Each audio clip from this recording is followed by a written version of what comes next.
Karthigai Deepam serial August 28 இன்றைக்கான எபிசோடில் என்ன நடக்கலாம் அப்படிங்கிறத ரிவ்யூவாக பார்த்துடலாங்க. மைதிலி தீபாவை சூப்பராக அலங்காரம் பண்ணி கூட்டிகிட்டு வராங்க. அப்போ மீனாட்சி அதை பார்த்துட்டு உங்கள் ரெண்டு பேர்த்தையும் பார்த்தா என் கண்ணே பற்றும் போல இருக்குது, தீபா நீ அவ்வளோ அழகாக இருக்க அப்படின்னு சொல்லிட்டு திருஷ்டி எடுக்க, பாத்தியா நான் தான் சொன்னேன்ல நீ அழகாக இருக்க தீபா அப்படின்னு மைதிலி சொல்ல, அண்ணி எனக்கு தெரியும் அண்ணி, நான் தான் தினமும் என் முகத்தை கண்ணாடியில் பார்க்குறேன்ல அப்படின்னு தீபா சொல்ல, ஏய் தீபா நீ கலையாக இருக்க, அவ்வளோ அழகாக லட்சணமாக இருக்க, கருப்பாக இருந்தாலும் கலையாக இருக்க அப்படின்னு சொல்ல, பார்த்தீங்களா ஒரு இக்கு வச்சு சொல்கிறீங்க, கருப்பு எப்பவுமே ரெண்டாம் பட்சம் தானே அப்படின்னு தீபா சொல்ல, நான் ஏதோ தப்பாக சொல்லிட்டேன்னு நினைக்கிறேன் அப்படின்னு மீனாட்சி சொல்ல, பாத்தியா அவங்க ஃபீல் பண்ணுறாங்க, அவங்க எவ்வளோ சந்தோஷமாக பேசிட்டு இருந்தாங்க அப்படின்னு மைதிலி தீபா கிட்ட சொல்லிட்டு இருக்க, அக்கா நான் விளையாட்டுக்கு தான் சொன்னேன், உங்களை நான் ஏதாவது காயப்படுத்திட்டேனா அப்படின்னு தீபா கேட்க, இல்லை தீபா நான் தான் உன்னை ஃபீல் பண்ணுற மாதிரி பேசிட்டேன்னு நினைக்கிறேன் அப்படின்னு மீனாட்சி சொல்லிட்டு இருக்க, அதெல்லாம் ஒன்றும் இல்லைங்கிறாங்க தீபா. உடனே மீனாட்சி பூ எடுத்து மைதிலி கையில் கொடுக்குறாங்க, இன்னும் கொஞ்சம் பூ வச்சு விடுங்க அப்படின்னு சொல்லிட்டு, வேண்டாம் வேண்டாம் இன்னும் கோயிலுக்கு போய் ஒரு சில சடங்குகள்லாம் இருக்குது, குளிக்கணும்,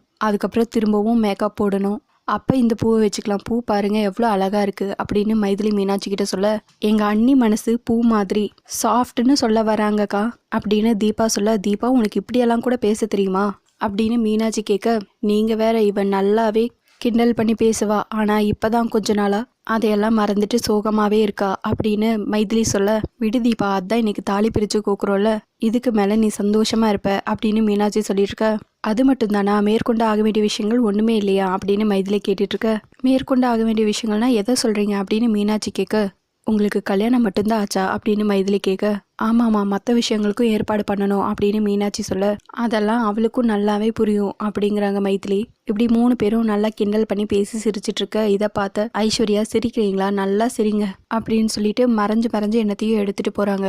மைதிலி ஐஸ்வர்யா பார்த்துட்டு, என்ன பார்த்து ஏன் தயங்கியே நின்றுட்டு இருக்கீங்க அப்படின்னு சொல்லி கேட்க, இது ஏன் வீடு, நான் எங்க வேணாலும் நிற்பேன் எப்படி வேணாலும் நிற்பேன், உன்னை பார்த்து நான் ஏன் பயந்து தயங்கி நிற்கணும் அப்படின்னு சொல்லிட்டு ஐஸ்வர்யா வெளியே போக, மைதிலிக்கு லைட்டாக அப்படியே டவுட் வந்துடுது. ஐஸ்வர்யா வெளியே போய் தீபா சாமி கும்பிட்ற முருகன் கிட்ட இருக்கிற விளக்குல பெட்ரோல் ஊற்றி வச்சிடறாங்க. நீ வந்து இந்த விளக்க பற்ற வைக்கணும், உன் மூஞ்சி அப்படியே கருகிரணும் அப்படின்னு சொல்லிட்டு ஐஸ்வர்யா யோசிச்சுட்டு இருக்காங்க. இன்னொரு பக்கம் தர்மலிங்கம் அபிராமி கிட்ட போய், காலையில் 10:30 மணிலேருந்து நல்ல நேரம்னு சொல்லியிருக்காங்க, அதுக்குள்ளே நம்ம வீட்டை விட்டு கிளம்பணும் அப்படின்னு சொல்ல, அபிராமியும் சரிங்கிறாங்க. கார்த்திகோட அப்பாவும் சரி நாச்சியா கிளம்பலாமா அப்படின்னு சொல்லி கேட்க, இப்போ தானே சொன்னாங்க, அதுக்குள்ளே ஏன் இவ்வளோ அவசரப்படுறீங்க, நானும் பார்த்துட்டே இருக்கேன், காலையிலேருந்து ரொம்பவே குதிச்சுட்டே இருக்கீங்க, போகலாம் வெயிட் பண்ணுங்க அப்படின்னு அபிராமி சொல்ல, சரி சம்பந்தி நீங்கள் வந்துடுங்க நாங்கள் கார்கிட்ட வெயிட் பண்ணுறோம் அப்படின்னு சொல்லிட்டு வெளியே போய் நிற்கிறாங்க தர்மலிங்கமும் அவங்க ஃபேமிலியும். இன்னொரு பக்கம் தீபா கார்த்திக்காக ரூமுக்கு வெளியே வெயிட் பண்ணிட்டு இருக்காங்க. சரி எல்லாரும் கிளம்பலாம் அப்படின்னு சொல்லிட்டு கிளம்பும்போது தீபா சாமி கும்பிடாமையே போகிறாங்க. அதை பார்த்து ஐஸ்வர்யா, என்ன இவ எப்போ பார்த்தாலும் முருகன் சொல்லிட்டுறப்ப இன்னைக்கு என்னடானா சாமி கும்பிடாமையே போயிட்டுருக்காளே அப்படின்னு சொல்லிட்டு மனசுக்குள்ளேயே யோசிச்சுட்டு இருக்காங்க.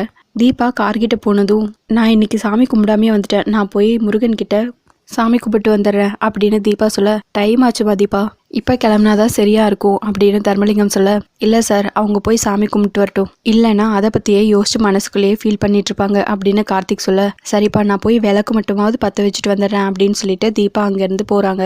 விளக்கு பற்ற வைக்கலாம் அப்படின்னு சொல்லிட்டு பற்ற வைக்கவும் கையில் அப்படியே சூடு பட்டுறது. உடனே கார்த்திக் எல்லாரும் ஓடி வந்துடுறாங்க. என்னாச்சு தீபா அப்படின்னு சொல்லி கேட்க, நெருப்பு பட்டுருச்சு சாருங்கிறாங்க தீபாவும். விளக்குல இருந்து எப்படி டக்குன்னு நெருப்பு வரும் அப்படின்னு கார்த்திக் யோசிச்சுட்டு இருக்காங்க. இன்னொரு பக்கம் ஐஸ்வர்யா அபிராமி கிட்ட, பாத்தீங்களா அத்தை சகுனமே சரியில்லை, எதுக்கும் இன்னொரு தடவை நம்ம குடும்ப ஜோசியரை வர சொல்லி இதை பற்றி கேட்டு கொஞ்சம் விசாரிச்சுக்கிறது நல்லது அப்படின்னு ஐஸ்வர்யா சொல்ல, அபிராமியும் யோசிச்சுட்டு இருக்காங்க. இதோட எபிசோடு முடிச்சிருக்காங்க. உங்களுக்கு இந்த வீடியோ பிடிச்சிருந்தா லைக் பண்ணுங்க, ஷேர் பண்ணுங்க, கமெண்ட் பண்ணுங்க, அப்படியே சப்ஸ்கிரைப் பண்ணுங்க. தேங்க்யூ.